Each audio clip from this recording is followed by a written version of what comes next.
Welcome back to another mock draft. This will be my second to last mock draft. We only have a couple more weeks until the 2026 NFL draft.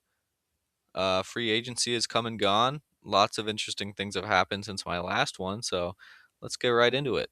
Number one is obviously going to be Fernando Mendoza, but the draft really starts here at number two, and the Jets really have a choice between Arvo Reese and David Bailey, it feels like. But I still think that this pick should very obviously be Arvo Reese. Arvo Reese has a lot more versatility. You can play him in a higher variety of positions, and I think he has a much higher pass rush upside than David Bailey. David Bailey might be a safer choice, but I don't think that David Bailey has the potential that Arvo Reese has with all the different positions that he's played and all the athletic potential that he has. But for the Cardinals at three, it's really between David Bailey and an offensive lineman here. I don't think that an offensive lineman will go this high. I could see Maui Noah. He's really the top offensive lineman in this class to me. But I think that the Cardinals are going to end up with David Bailey here. They have Josh Sweat, but we don't know how long he's going to be in Arizona. And besides that, they don't really have a lot of pass rush help. And David Bailey, some say, is the best pure pass rusher in this class. So I think that the Cardinals would be happy to have him there at number three. Now for Tennessee, this fit just seems to make the most sense. Jeremiah Love. To many, he is the best overall player in this class, and it's really not a surprise as to why when you flip on the tape. He's explosive, he's fast, he's pretty big for how fast he runs, and he is a game changer on that offense. Cam Ward needs a rushing game to really balance out the passing attack, and I think that Jeremiah Love could be a top five running back in this league in a year or two. Now for New York, Sonny Styles had a massive rise during the combine. He's super athletic, one of the most athletic linebackers of all time, coming from a safety background. That makes sense. They lost Bobby Okereke in the offseason. It just seems to make sense. He has freakish athletic ability, and the Giants are a team that really need a linebacker. I could see them going wide receiver or offensive line there, but Sonny Styles feels like too good of a talent to miss out on there at five. Now Cleveland at six. They have two first round picks, one here at six and then one at 24. And if you're Cleveland, the goal of the first round is to come out of that round with your two biggest needs, which is offensive line and wide receiver. They're going to have five completely new starters on the offensive line next year. And this offseason and free agency really showed that they wanted to attack that. They went out and got a bunch of guys for that offensive line, which shows to me that they're going to want to target wide receiver first and then offensive line second. Now, the guys that they got in free agency on the offensive line are not very good. They got guys like Titus Howard and Zion Johnson, who are really kind of lower tier offensive linemen, but still, they were attacking the position, which shows that maybe they want to go wide receiver here because they didn't really go out and get any wide receivers, and Jerry Jeudy is just not cutting it anymore. So I think the Browns will stay and take a local guy just a couple hours down south, Carnell Tate of Ohio State. Now for Washington, this I think could be the steal of the draft if you're Washington. They had a great free agent class. They signed a bunch of guys, especially on the defense, and I think that they're going to keep bolstering that defense. I think if Jeremiah Love was here, they would consider taking him, but he's not. And I think Ruben Bain is the pick here. Ruben Bain is one of my favorite players in this entire draft. I seriously think that he could be a better player than some of the guys taken above him, like David Bailey and even Arvel Reese. I think that if the Jets took him at 2, I wouldn't be mad if I was a Jets fan. Ruben Bain is a phenomenal player. He has great pass rush ability. His production in college was great. He looked great in the college football playoff. His size is a little bit of a concern, but not for me. The tape is there, the production is there, everything you want in an edge rusher is there, and Washington would be lucky to grab him there at 7, even though he could fall a little further than this because of his size, but who knows. Now for New Orleans at 8. I think that they're going to take a local guy, Mansour Delane, from LSU, just a little bit outside of New Orleans, in Baton Rouge. A lot of people say that he is one of the best corners in this draft class, him and Jermod McCoy. But I think the Saints would take him here, A, because of the college he went to. He's local. They'll probably fall in love with him because of that. And also, Jermod McCoy has an injury history that is kind of holding him back from being a higher pick in this draft. But Delane is great in coverage, and the Saints just lost Alontae Taylor this offseason. They lost Marshawn Lattimore a while ago, and they're still trying to replace him. And their only valid cornerback right now is Kool-Aid McKinstry, and you need some help in that room. So Mansour Delane, I think, could do the job just fine. I think that Makai Lemon is a certain possibility here, but I think Delane has been rising up boards a little bit, and I think they'll be more likely to take the local guy. Now at 9 for Kansas City, I think this is where we finally see the first offensive lineman taken, Francis Maui-Noa. There's a big opening at right tackle that Jawan Taylor had. He wasn't very good anyway, but there's a certain hole there. Patrick Mahomes is coming off of an ACL injury. You need to protect Patrick Mahomes, especially after that injury. The Chiefs' offensive line wasn't very good, and you need to bolster that. I see a lot of people taking cornerback in this spot, but I don't see it even after they traded away Trent McDuffie. You have another pick at the end of the first round, and it would make more sense to take cornerback there and attack a need at offensive tackle here at 9, especially when you have the best offensive tackle left on the board in Francis Maui-Noa. Now with the Bengals, I've seen a lot recently of them going cornerback, like either Delane or McCoy. Could definitely go McCoy here, as you have Dax Hill and DJ Turner both on expiring contracts at the end of the season. It's unlikely that they re-sign both, but I hope they do. But I mean, if you look at Jermod McCoy and you look at Caleb Downs on the board, I think it's pretty simple that you take Caleb Downs, even though you did sign Brian Cook and Kyle Duggar in the free agency. I still think Caleb Downs is the pick. He has very special talent, probably the best defensive player on the board. He only fell this far because of positional value.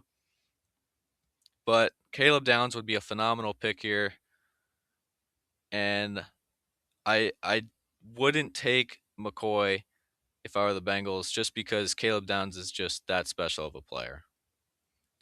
Now at 11 for Miami, I really like this fit for them. It's going to be Makai Lemon. They just traded away Jalen Waddle. Tyreek Hill is no longer on the team. They don't have any wide receivers.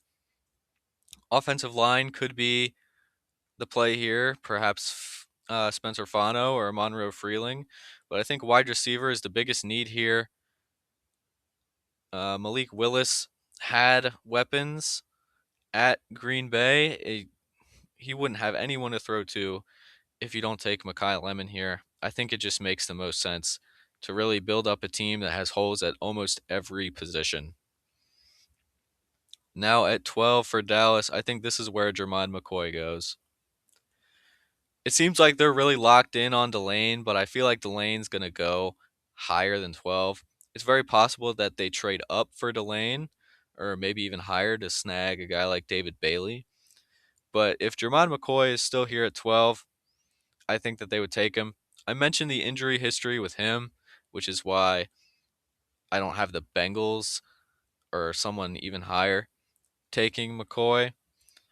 But he tested at his pro day and he seemed pretty good. He had a 4.38 40 and looked the knee looked ready, so I think that that'll raise his stock a little bit. Even if Dallas doesn't get Delane, Jermon McCoy is a good second option, but there is some risk there. Now for the Rams, this is pretty obviously probably, unless Mekhi Lemon is on the board, be an offensive tackle. And it's really between Spencer Fano and Monroe Freeling. But if you're the Rams, you're in win now mode. You were really close to making the Super Bowl once again this season. Matthew Stafford has looked the best he has ever looked in his career, coming off an MVP season. And when I look at Fano and Freeling, the win now move is Spencer Fano. Monroe Freeling has all of the traits that you want in a left tackle, the size, but it's more of a developmental project. Spencer Fano is ready to start right now, as Monroe Freeling might need a little bit of development to get ready. So if you're in a win now mode like LA, you take Spencer Fano. Now for the Ravens, they keep this pick after the Max Crosby trade fell out, and thank goodness it did for them. Their biggest need, and it has been for a while, is guard. Daniel Falele is no longer on the team, and he was awful. Vega Wane is still on the board. If he's there when the Ravens pick, and that would be great for them. That would fill the biggest hole on the team immediately with the best guard in this draft, and it's a very common mock, and it is for a reason. Now at 15 for Tampa Bay, Kenyon Sadiq. I really like that for them. They did re-sign Cade Otton this offseason, but Sadiq has a lot of the skills of a wide receiver, and Baker Mayfield needs more weapons. They did lose Mike Evans. They still have Emeka Buka, but you still need more weapons on offense, especially after losing a weapon like Mike Evans, who has been so consistent for them for so long. And Sadiq is the best option on the board to get Baker Mayfield some more toys to play with. Now for New York Jets, their second pick of this draft. They took Arvo Reese before, and now I'm going to give them Jordan Tyson. Whoever's playing quarterback for them this season, probably going to start with Geno Smith, is going to need weapons. They have Garrett Wilson, they have Adonai Mitchell, but beyond that, it's don't have much. And Jordan Tyson could slide a whole lot in this draft due to his injury history, but his talent is far and above all the other wide receivers in this draft, not named Mekhi Lemon or Carnell Tate. And I think his talent alone could make the Jets want to take a shot on him here at 16. They have plenty of picks over the next few years, so I think taking a flyer on a talent like Tyson, despite the injury history, wouldn't be a terrible idea, especially because of the need that they have at wide receiver. Now for the Lions, this would be a great pick for them. Monroe Freeling. They've been looking for a while to find a left tackle to go opposite of Penei Sewell. They've been looking this offseason to maybe even move Penei Sewell to the blind side of Jared Goff, but they just haven't been able to find a pure left tackle. And Monroe Freeling is that pure left tackle that they've been looking for. Like I said, he's a bit of a project, but he's big, he's athletic, and he has all the tools that you'd want in a left tackle. And that would be a really great pick for the Lions. He may not even fall this far, but I find it hard to believe that Monroe Freeling would go as high as 6 or even 13. Now for Minnesota, Dylan Thieneman is the pick for them. Harrison Smith just retired, and they need help in the secondary very badly, why not replace Harrison Smith with another white safety? It just seems to make sense. Dylan Thieneman has been rising up draft boards. Some people have him even higher than Caleb Downs for whatever reason. I wouldn't go and say all that, but Dylan Thieneman is a great player and would provide an immediate boost to the Vikings secondary after they lost a player who's been really consistent over the years like Harrison Smith. Now for the Panthers, they did sign Jalen Phillips this offseason, but Keldrick Falk is sitting right there for them. He has the production, he has the athletic tools, and I think that he could provide a major boost to that defensive line room in Carolina. It's already pretty deep. They have guys like Nick Scorton. They just got Jalen Phillips. They have Derek Brown. But really, in the first round, edge rushers are one of the main priority, and having edge depth is never a bad idea. And it just pretty much just feels like BPA for them because I'm not sure who else they'd rather have here. They wouldn't take CJ Allen because they just signed Devin Lloyd. Messidor is too old. And Keldrick Falk just feels like BPA. Now for Dallas once again. They picked Jermod McCoy earlier. And now I'm going to give them CJ Allen. Their linebacker room was of one of the worst in the league. Kenneth Murray and Logan Wilson were terrible, and they need linebacker very badly. They would love it if Sonny Styles fell to them at 12, but I don't think that's going to happen after his combine performance. But CJ Allen is a decent second option to Sonny Styles and the second best linebacker in this draft, so it would be a major boost to the worst linebacker core in the entire NFL. Now for Pittsburgh at 21. They traded for Michael Pittman, but I think they still need some help in that wide receiver room. Omar Cooper is there. He's a great all around wide receiver. He's not entirely special at one thing, but he's just a great player all around. And he's been rising up draft boards above guys like Denzel Boston and Casey Concepcion, who have some bad habits and flaws that they have. But Omar Cooper doesn't have any of that. He's a great Omar Cooper with DK Metcalf and Michael Pittman could make Pittsburgh's wide receiver room one of the best in the entire NFL.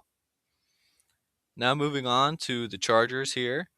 Their offensive line was really, really bad, especially in the playoffs. Herbert got rocked, and they haven't really done much of anything to help with that. But I don't really see any offensive linemen, especially interior offensive linemen, worth taking here. But another big need that they have is on the defensive interior, and I do see a guy, Caleb Banks, who's huge. He's super athletic for his size. He can stop the run very well and can be that dominant nose tackle that they really need on the interior. And I think that Caleb Banks will be the first interior defensive lineman off the board. There's a couple of other good ones like Caden McDonald and Peter Woods, but Caleb Banks is the first here at 22. Now 23 for the Eagles. The Eagles will likely take a tackle here to replace Lane Johnson when he retires very soon. And the best one left is Blake Miller. Blake Miller will probably sit out a year behind Lane Johnson, but there's no better guy to learn from. Really, one of the best right tackles of all time. I'm sure that Blake Miller will step right up into that role in the coming years. Now for Cleveland, like I said earlier at 6, it was either going to be wide receiver or tackle. I had them take Carnell Tate earlier. Now it's going to be tackle. From what I've heard, it seems like they really like Caden Proctor. Caden Proctor seems like a Browns guy, similar to DeJuan Jones. He's huge. He's athletic, but Caden Proctor does have a lot of flaws, and he'd probably be better off as a guard. So whether or not they play him at tackle or not is interesting, but like I said, they need a whole lot of help on that offensive line, and Caden Proctor has the potential be really good. Now for Chicago. Their biggest need is interior defensive line, and Caden McDonald is there. I've had him mocked to Chicago for a while. Caden McDonald is a great interior defensive lineman. He has some pass rush ability. He can stop the run.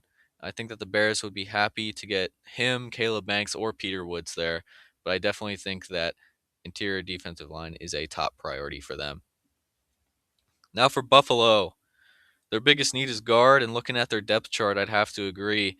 They look abysmal on the interior offensive line, and I think that this is where we finally see someone take a chance on a guard not named Vega Wane. The best one left is Emmanuel Pregnon of Oregon, and Josh Allen and James Cook can be really helped out by some interior offensive line help, and Pregnon is the best one remaining. Now for San Francisco, they lost Talanoa Hufanga to the Broncos a little while ago, and they've been trying to replace him. And Emmanuel McNeil Warren of Toledo is a very hard hitter. He has some good coverage skills. He didn't play against elite competition like Caleb Downs or Dylan Thieneman did, but he has all the tools to be a great safety, great imposing safety in this league. People will be scared of him for time to come. Now for Houston, similar to the Bears, I think the interior defensive line is a big need for them. I think Pregnon could have been in contention here if the Bills didn't pick him, but Peter Woods has fallen down draft boards heavily. He looked really good a few years ago. His production has fallen off a little bit since then in college, but he has all the tools to be a great defensive lineman, interior defensive lineman in this league. Probably the best pass rushing skills out of any interior defensive lineman in this draft, but it seems like his production has fallen off, and I don't know if teams will be willing to take a risk on a guy who seemed to exit his prime in college. Now for Kansas City, I had them take Francis Mauigoa earlier. Now this is where they take cornerback. Like I said, you don't need to take a guy like Jermon McCoy or Mansour Delane at 9 because you'll have other guys in this draft that you can take lower at pick 29, like Avion Terrell. And Avion Terrell, while probably a step down from Delane and McCoy, is still a great player, has great coverage skills, and a lot of people are very high on Terrell, and it's very possible that he could go higher than this, but the defensive back class is quite deep. You got guys like Chris Johnson and D'Angelo Pons and Colton Hood that you could also take here if Terrell is gone. But there's plenty of options, and it just seems that Terrell is here in this draft. Now for Miami, they got this pick from Denver for Jalen Waddle, and Akeem Mesidor is sitting right there for them. There's a lot of things that they could do with this pick because they have holes everywhere. But Mesidor is one of the best edge rushers in this class based on pure pass rush ability. Paired next to Ruben Bain, those two caused havoc at Miami in the college football playoff. He is 25, and that's the reason that he fell this far because of his age. And it does seem a little odd for a rebuilding team like Miami to take a 25-year-old edge rusher in the first round, but I think for your second first round pick, BPA is a priority, and he is obviously the best player available despite his age. Now for the Patriots at 31, just lost the Super Bowl because of some very poor offensive line play. Might as well get some protection for Drake May, and Max Iannaccio has been rising up draft boards. He just started playing football like 5 years ago and has really excelled. He's super athletic, super big, and has really shown a lot of potential at Arizona State. And I think that he's going to have that translate over into the league. We've seen guys like Jordan Mailata learn football very late into their life so far and be able to be one of the best tackles in the league. And I think Ian Achor can really kind of replicate that. Maybe not at the level of Mailata, but close enough to just give Drake May some help there. Now for Seattle, just won the Super Bowl. They lost a lot of defensive backs. They lost Kobe Bryant. They lost Tariq Woolen. You could certainly take a defensive back here, like Colton Hood or perhaps Brandon Cisse. Um, but I think they're going to want to go best player available. They did lose Boy Mafe to the Bengals, so some extra edge help, some depth in that room couldn't be bad. Cassius Howell could serve as a developmental piece. And if you just won the Super Bowl, why not take a shot on some developmental edge rushers, especially because you can never have enough depth at that position. So there we go. That's the first round. I will do one more of these right before the draft. That will be my official one. I'm not sure how much it's going to change